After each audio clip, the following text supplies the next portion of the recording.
The room is quiet in the way it only gets when a tour day is supposed to be loud. A guitar leans against a wall that will not be on any poster. A pair of stage boots sits where they were dropped, not placed, as if the hands that usually control every detail suddenly ran out of patience. Somewhere down the hallway, a crew member laughs too hard at something that is not funny, the kind of laugh that tries to push away the heaviness for a few seconds. Tim McGraw is not on stage yet, but he is already performing, holding his face in that practice calm that people in the spotlight learn to wear even when the ground under them shifts. He has lived his whole adult life inside noise and applause, yet the moment that changes everything rarely arrives with music. It arrives with a phone buzzing at the wrong time, with a voice on the other end that sounds careful, with the pause before the words that no one wants to say out loud.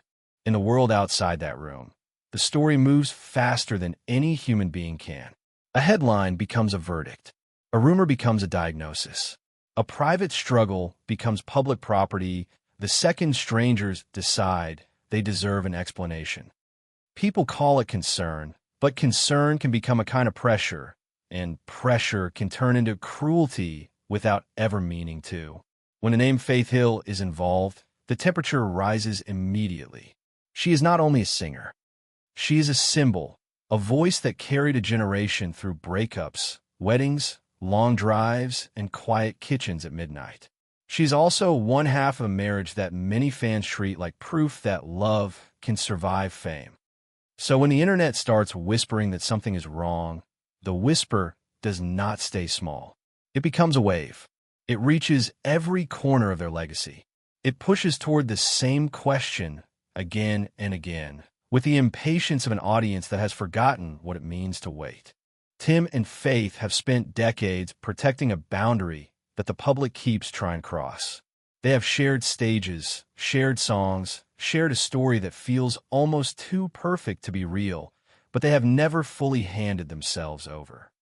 Even the most devoted fans do not actually see the marriage, only the silhouette of it under bright lights.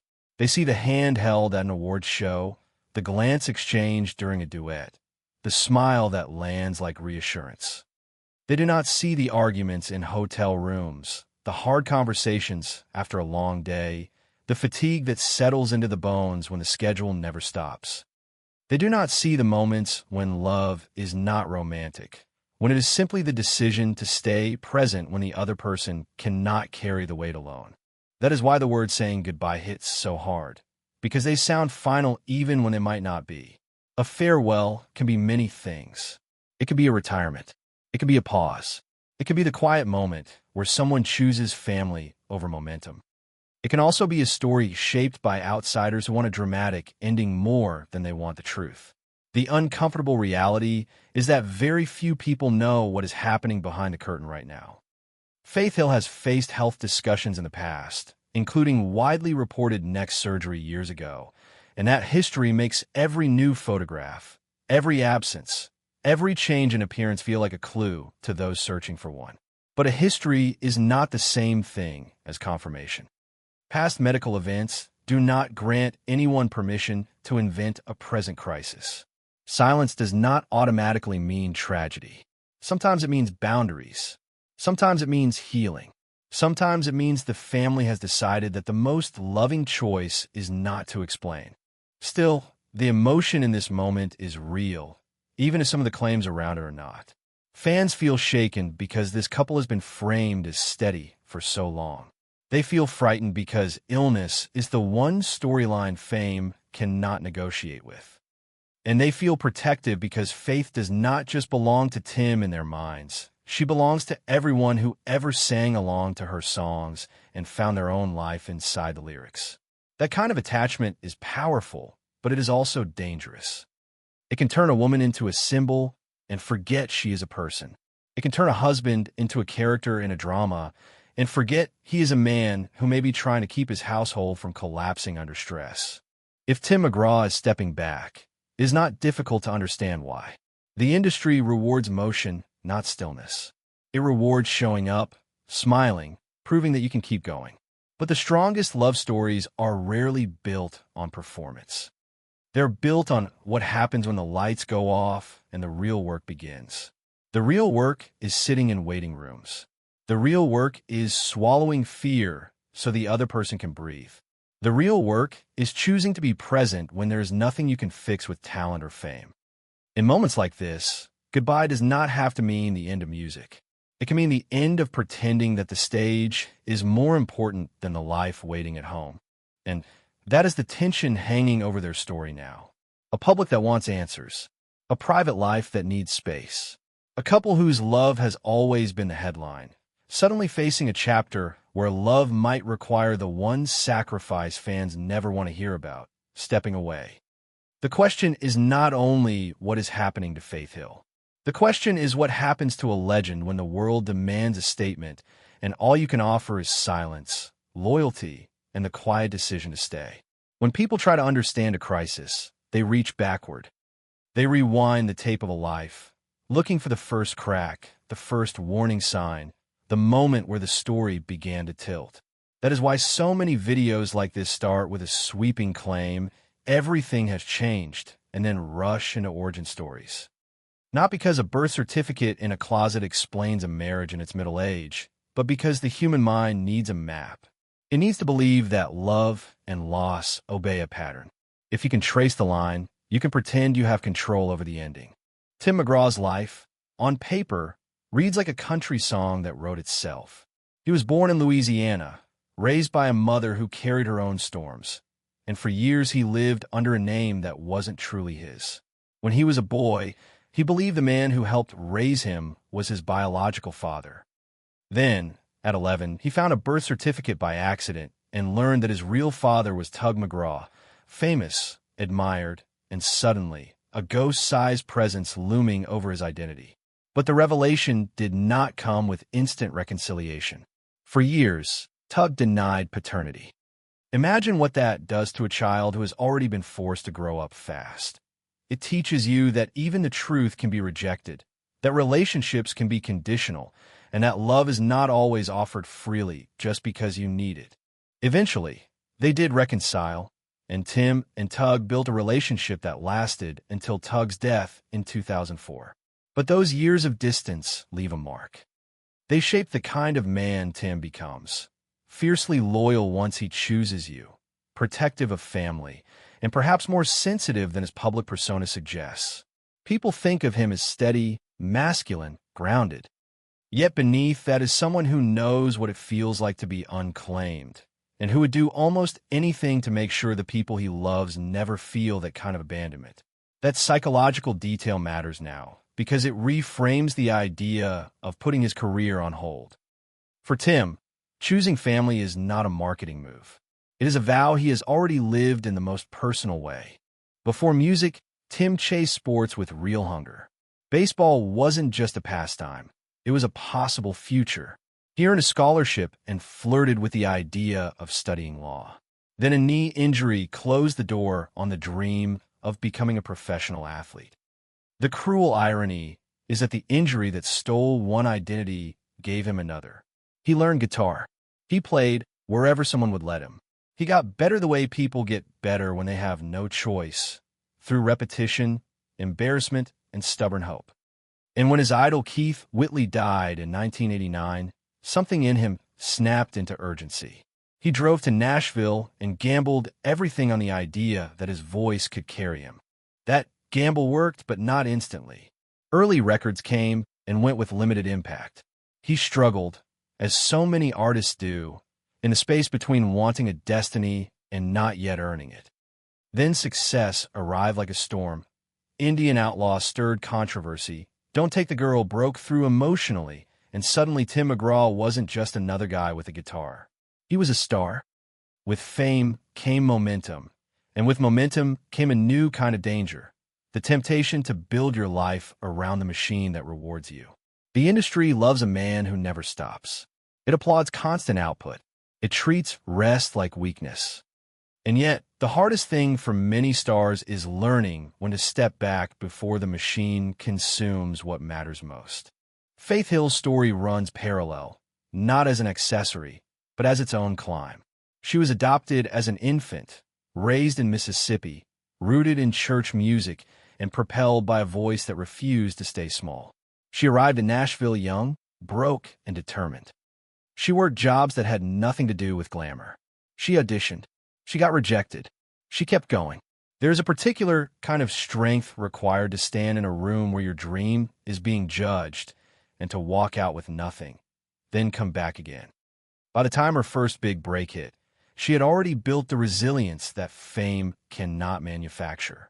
When Faith's debut album took off and the hits began stacking, Wild One, Piece of My Heart, she became more than a promising singer. She became a force. And then, in 1996, she joined Tim's tour. That is where the mythology starts. Two stars, both with recent heartbreak behind them, suddenly finding something undeniable in the chaos of the road. People call it fate because it sounds better than reality, but reality is more interesting. Reality is that the road strips you down. It shows you who someone is when they are tired, stressed, late, hungry, and still expected to smile. If love survives that environment, it is not fragile. They married quickly in a way that made the public gasp, then stayed married in a way that made the public stare. Over time, they built a family, welcomed 3 daughters, and turned their partnership into a kind of shared brand, without letting it become merely that. They toured together. They recorded duets that felt like private conversations performed in public. It's Your Love didn't just top charts. It became evidence to fans that what they had was real. But real marriages do not float above the laws of gravity. Tim has spoken about battling alcoholism in earlier years, and in those admissions you can hear the truth behind their public glow. There were moments when the house could have fractured. They didn't fracture. That does not make them perfect. It makes them committed. It suggests that the promise they made, "We won't walk away when things get hard," was not just a romantic line. It was a practice. Which brings the story back to the present tension. Concern about Faith's health, headlines that imply a tragic diagnosis, and the uncomfortable gap between public curiosity and private reality. What is known, and widely reported in past coverage, is that Faith underwent neck surgery years ago and that she has dealt with physical issues linked to an older injury. What is not known is the exact nature of any current situation, if there even is one that matches the dramatic framing. In the absence of confirmed details, there is only one ethical way to tell this story. Acknowledge the history without pretending it is proof, and respect that a family may choose silence as a form of protection, not deception. If Tim is choosing to slow down, the most honest interpretation may also be the simplest. Love sometimes looks like cancellation notices, like staying home, like trading applause for quiet. In a culture that demands constant performance, that choice can feel like a shock. But for a couple whose entire narrative has been built on not leaving when it gets hard, it is also the most consistent chapter they could possibly write. The problem with a love story that becomes public mythology is that, sooner or later, the mythology starts demanding a sacrifice. People do not just want the couple to exist. They want the couple to prove something on cue, prove that love is real, prove that family wins, prove that time cannot touch them. Tim McGraw and Faith Hill have spent most of their adult lives living under that kind of expectation. They built their careers in a genre that treats authenticity like currency, and they managed remarkably to keep their private world from being fully consumed by the public one. But now, as headlines swirl and fans search for explanations, the question is no longer about their talent or their legacy. It is about what happens when the strongest narrative they ever sold, "We face everything together," is tested in the one arena fame cannot control. If you step back and look at the architecture of their partnership, it is not built like a fairy tale. It is built like a contract between two people who understand cost. Faith Hill knew cost long before she knew stadium lights. She knew it in the jobs that paid rent but did not feed her soul, in the auditions where a single no could feel like a door slamming shut forever, in the long nights where she had to decide whether persistence was courage or delusion. Tim McGraw knew cost in a different language. Identity, rejection, the ache of not being claimed, the bruise of discovering the truth and then watching it be denied. These are not decorative hardships. They are formative pressures.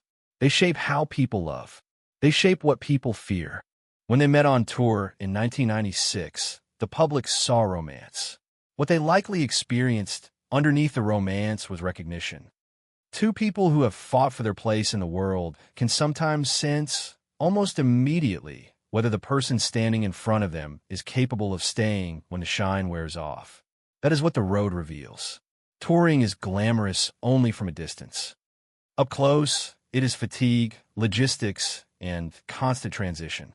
It is learning to be kind when you're exhausted. It is learning to be patient when nothing goes according to plan. If a relationship catches fire there, it is not because life is easy. It is because the connection has already survived friction.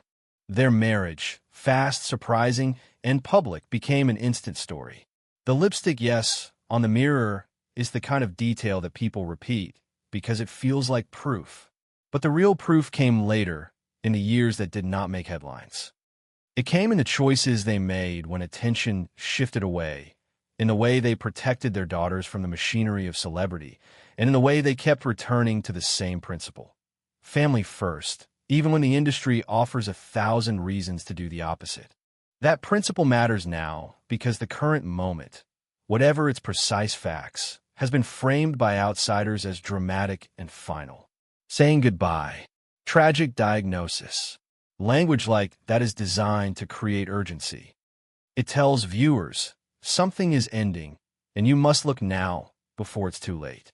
But when you examine the transcript closely, it also contains a quiet correction, an acknowledgement that speculation about someone's health can be harmful, invasive, and irresponsible. That is not a throwaway moral note. It is a warning. It is the line that separates storytelling from exploitation. In a situation like this, the most responsible approach is to hold two truths at once. The first truth is that Faith Hill has had publicly reported health-related issues in the past, including discussions around neck surgery years ago. That history is not a secret, and it explains why fans become alert when she appears less frequently or when her appearance shifts. The second truth is that history is not confirmation of a current crisis, and silence is not evidence.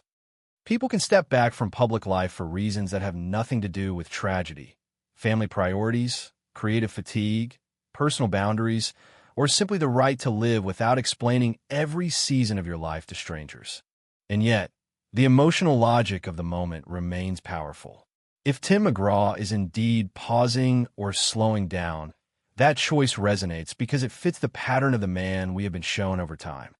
Tim has spoken openly about how marriage and family steadied him when addiction threatened to destabilize everything. In that framework, stepping back from work is not loss. It is alignment. It is choosing the one thing that does not applaud you, but needs you. For a performer, that choice can feel like walking into silence after decades of noise. For a husband, it can feel like coming home. There's also another layer here that people rarely say out loud. When a couple has spent years being celebrated as a symbol, privacy becomes a form of survival. The public's love can be genuine and still suffocating. Even well-intentioned concern can become a demand. Tell us what's happening. Prove she's okay. Explain the scar. Confirm the rumors. But illness, if it is present, does not unfold neatly on social media timelines. Healing is not content. Pain is not a press release. Sometimes the most humane thing a family can do is refuse to turn a vulnerable chapter into a spectacle. This is where comparisons often emerge.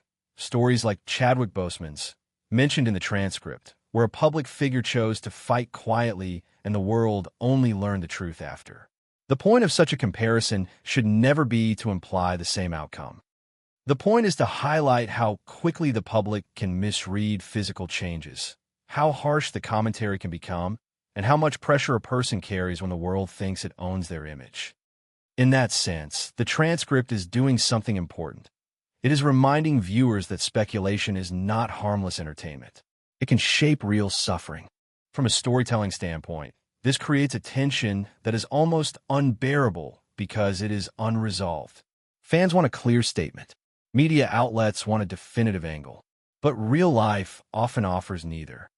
Real life offers uncertainty, and uncertainty is exactly what celebrity culture struggles to tolerate. That discomfort is why dramatic phrasing spreads so quickly. Tragic diagnosis is a shortcut that turns complexity into a single sharp hook. It gives people a feeling of certainty, even when certainty is not available. If you strip away the noise and return to the core of what has made Tim and Faith endure, it is not perfection. It is practice. It is the repeated act of choosing each other in ordinary moments, raising children, navigating career decisions, managing mistakes, rebuilding trust where afraid. That kind of love is not cinematic. It is disciplined. And disciplined love tends to show itself most clearly when the spotlight dims. So what does goodbye truly mean here? It may not mean the end of a career or an ending of a life on stage forever. It may mean a goodbye to an era of constant motion, a goodbye to the idea that they must keep feeding the public an image of unshakable strength. It may mean the beginning of a quieter season where the priority is not production, but presence. And in a way, that would be the most honest chapter they could write. Because if the promise has always been we don't walk away when it gets hard, then the real climax of this story is not a headline. It is a decision made privately, away from cameras, where Tim McGraw chooses to be a husband first and a superstar second. The public may never get every detail at once, but perhaps that is the lesson embedded in their longevity. The strongest love stories are not the ones explained to everyone. They are the ones protected enough to survive. By the time a couple reaches the stage Tim McGraw and Faith Hill have reached, decades in the public eye, awards, stadium tours, an image polished by time, people stop seeing them as two individuals and start seeing them as a single idea. They become the golden couple, a symbol that fans can hold up against their own disappointments. If love can survive fame for them, then maybe love can survive everything. That is why any disruption feels personal to the audience. It is not just concern for Faith's health or curiosity about Tim's choices. It is the fear that the symbol might crack, and with it, the comforting story people have been borrowing for years.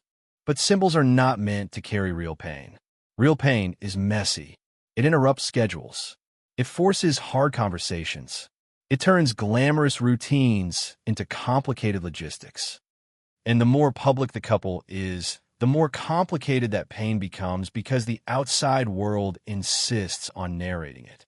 A headline is written before a doctor finishes a sentence. A rumor fills the space between a photograph and an explanation.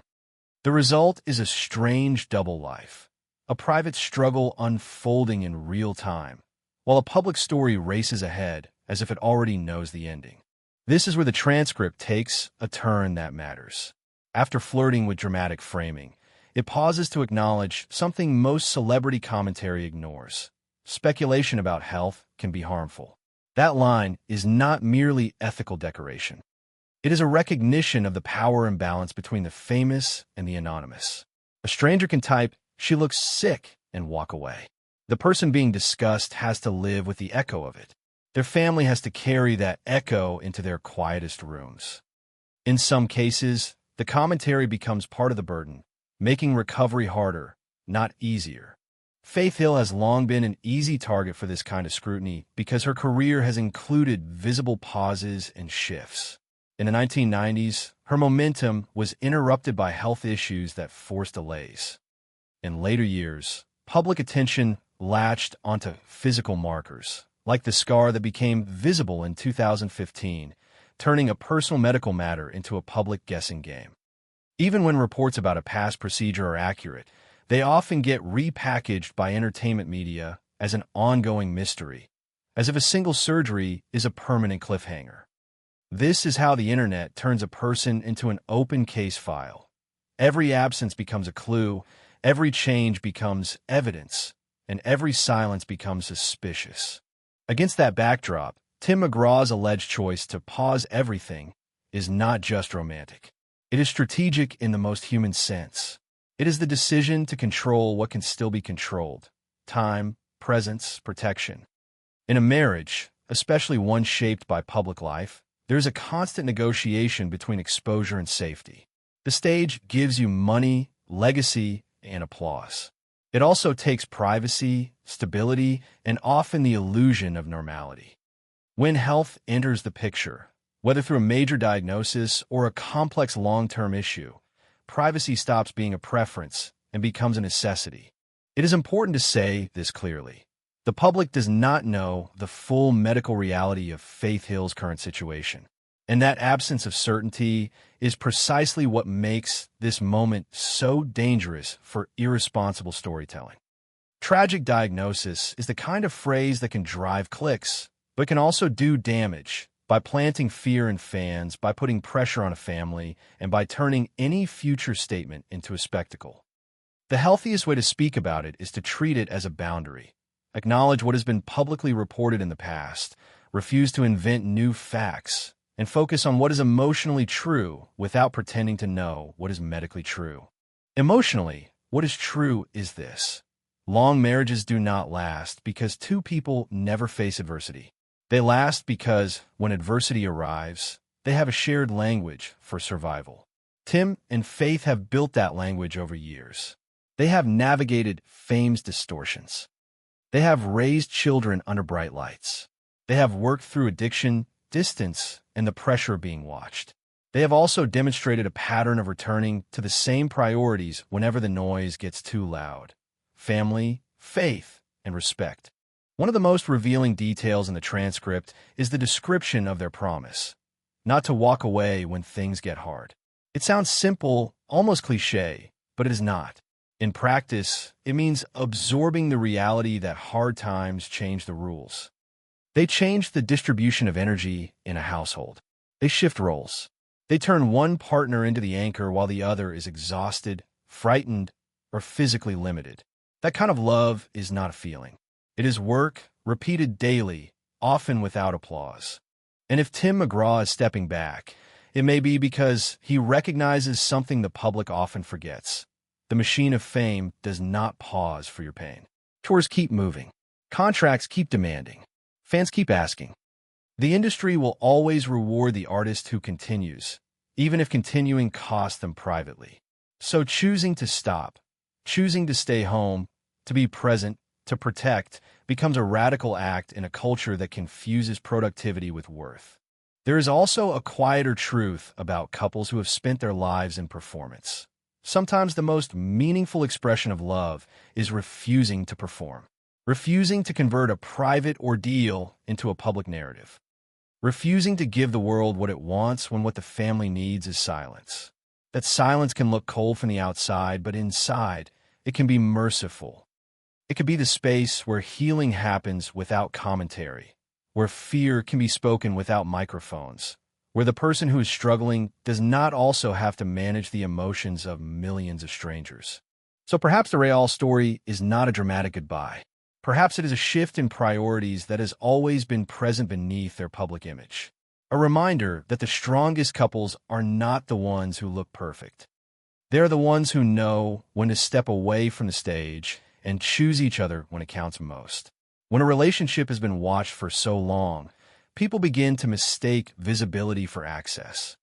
They have seen Tim McGraw and Faith Hill share microphones, share a stage, share a smile that seems to reassure an entire arena. They have heard them sing about devotion as if it were a natural resource that never runs out. Over time, fans develop a kind of emotional entitlement, not because they are malicious, but because the relationship has been part of their lives in 1,000 small ways. Their songs played during weddings, breakups, long drives, and sleepless nights. The couple became woven into personal memories. So when uncertainty appears, the reaction is immediate.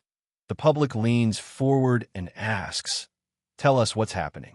In the modern media ecosystem, that request does not stay polite. It becomes a demand. This is why the word diagnosis is so powerful. It sounds clinical, definitive, undeniable. It implies authority. But in celebrity culture, it is often used as narrative shorthand, an attempt to push a private situation into a dramatic structure people recognize. A diagnosis becomes the plot twist that justifies a goodbye. The risk is that viewers start consuming real human vulnerability as entertainment. Even if a health issue exists, the details are not ours to own. Faith Hill is not a character.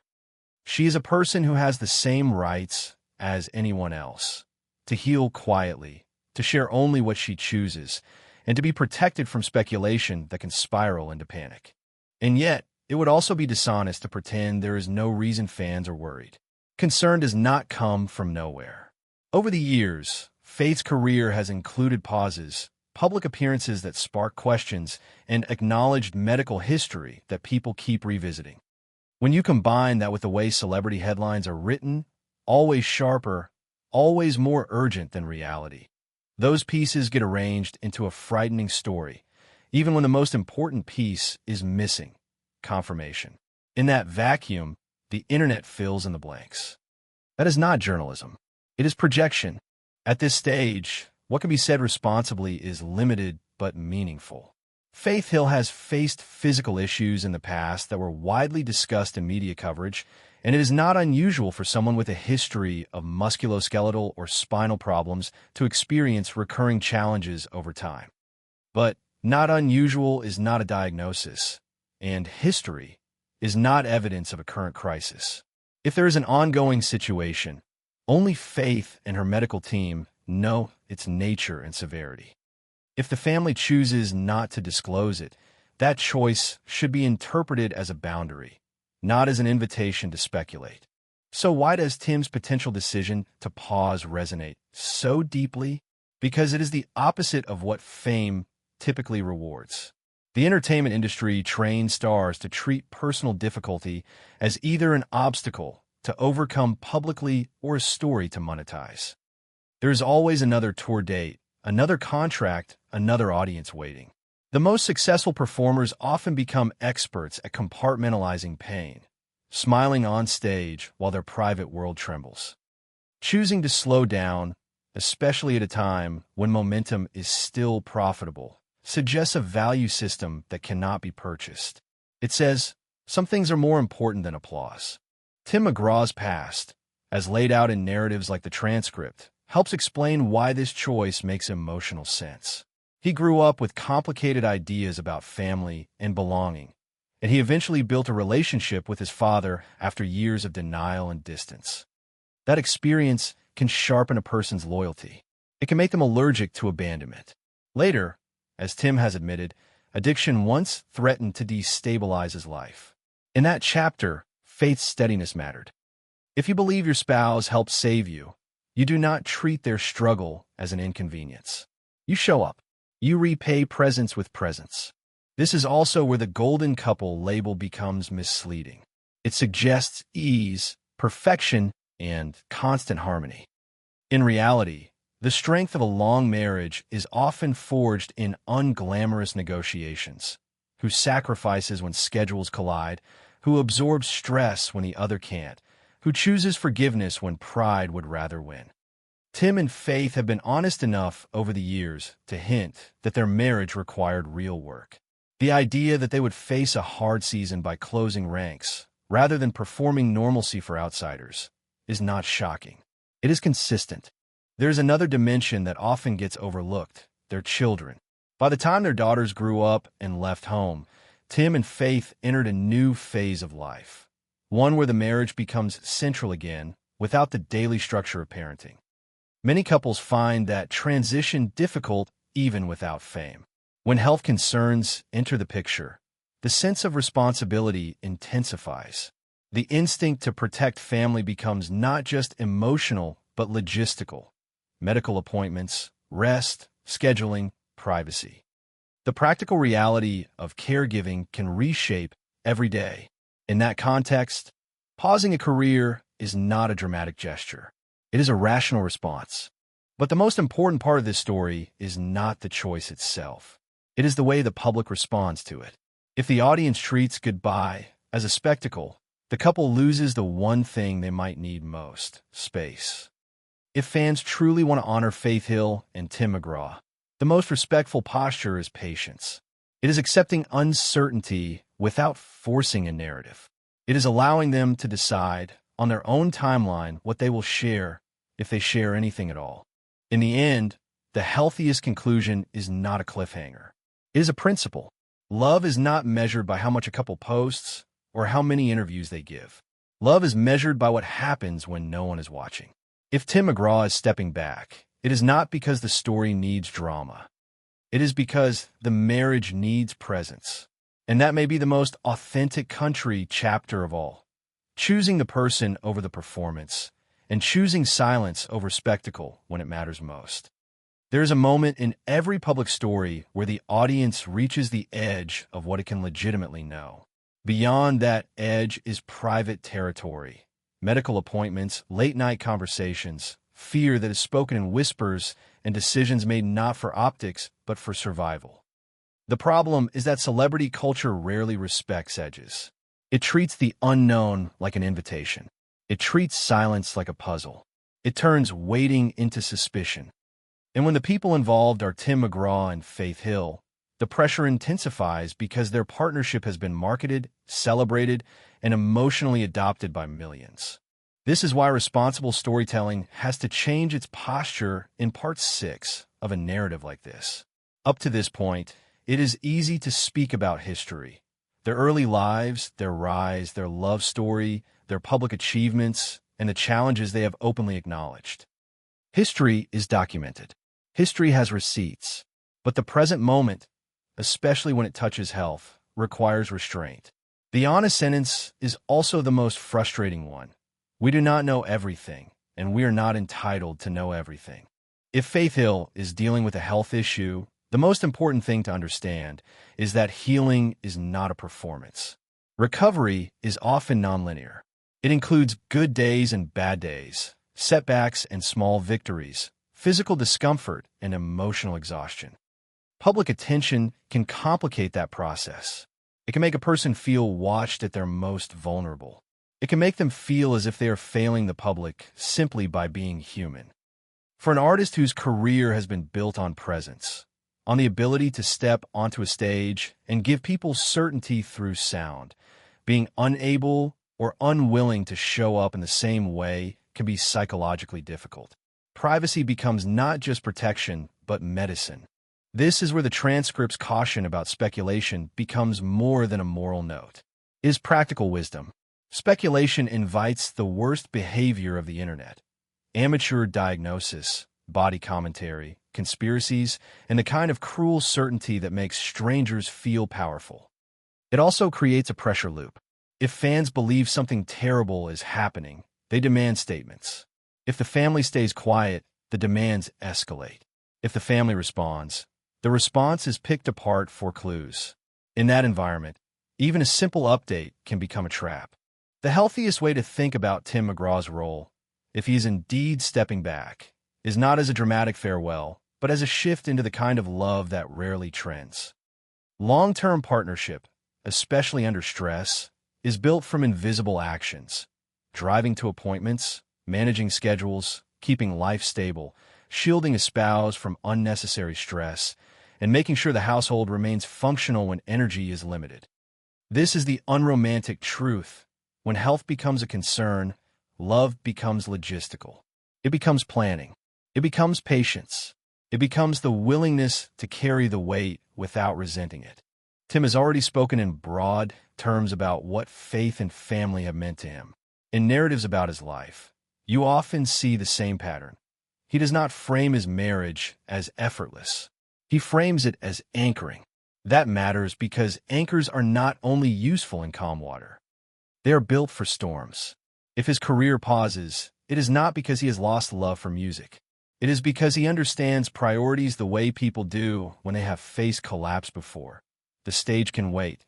The person you love cannot. There's also a deeper theme that runs through Tim and Faith's public story: control versus surrender. Their careers required extreme control of voice, image, schedule, brand, and performance. But certain parts of life refuse control. Injury, illness, aging. The body changes. The energy changes.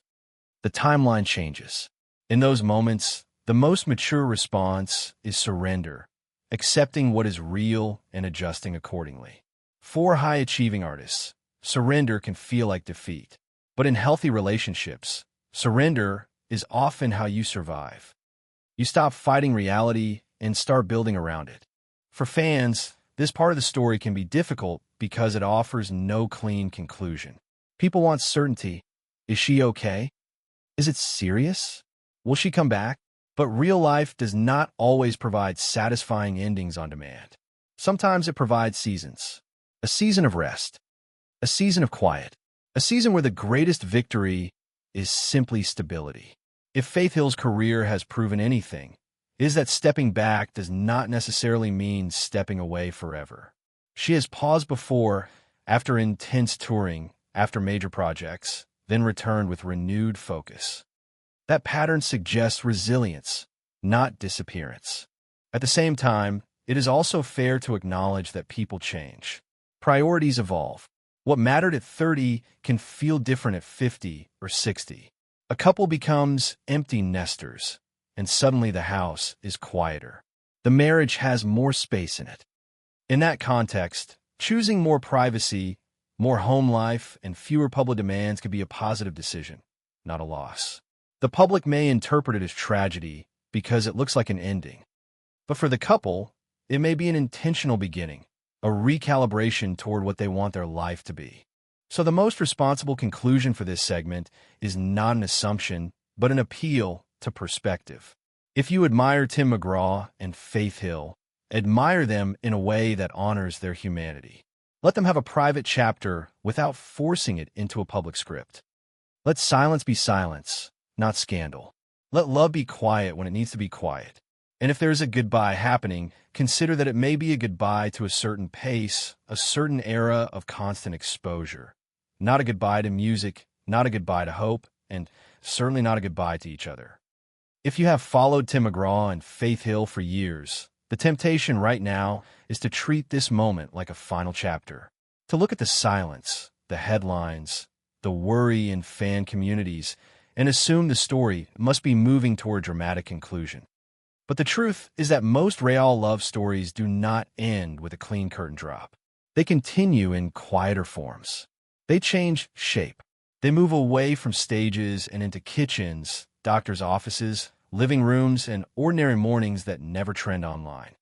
And in many ways, that kind of continuation is more powerful than any public finale because it is not performed.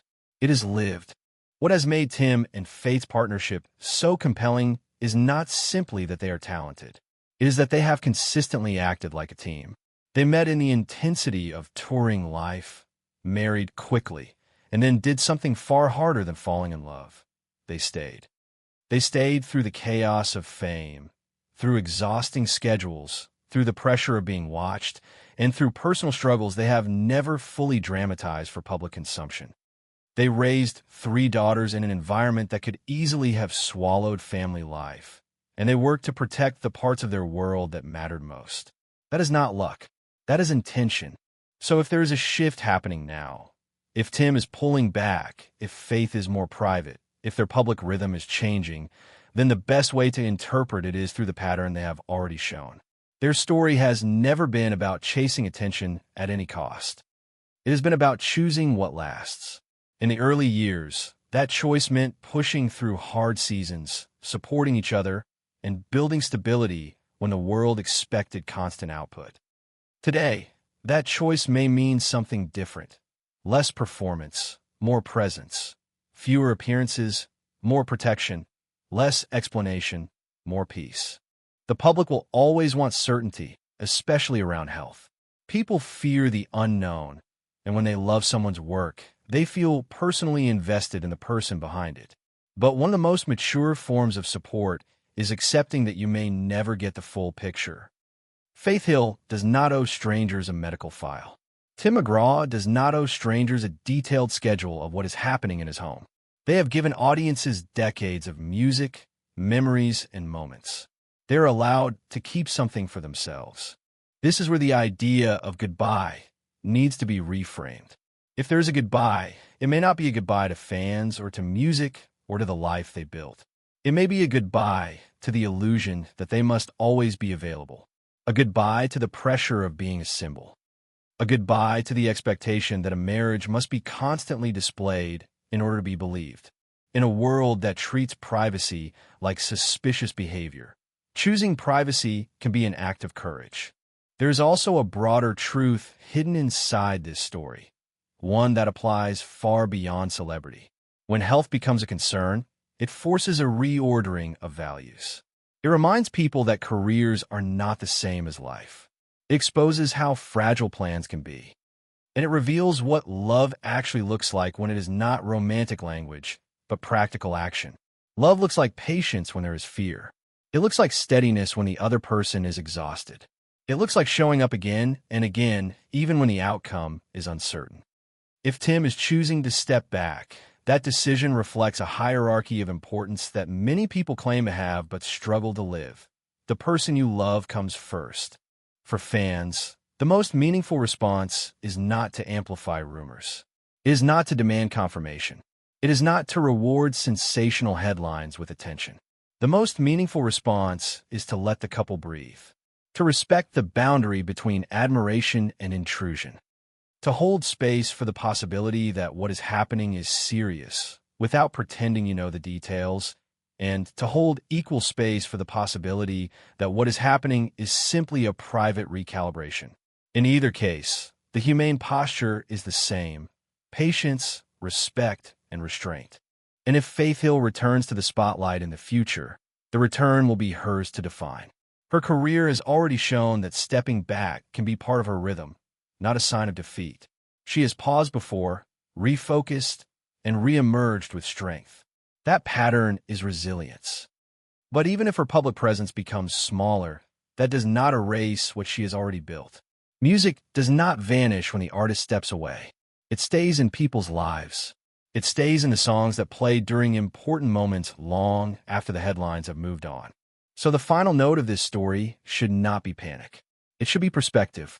Tim McGraw and Faith Hill have spent years showing what commitment looks like in a world that rewards distraction. If they're facing a difficult season, then the truest way to honor them is to respect the very values they have lived by: loyalty, family, faith, and privacy when it is needed. The question we are left with is not, what exactly is the diagnosis? The question is simpler, and perhaps more challenging. In a culture that treats everything as content, can we learn to love people we admire without demanding access to their pain?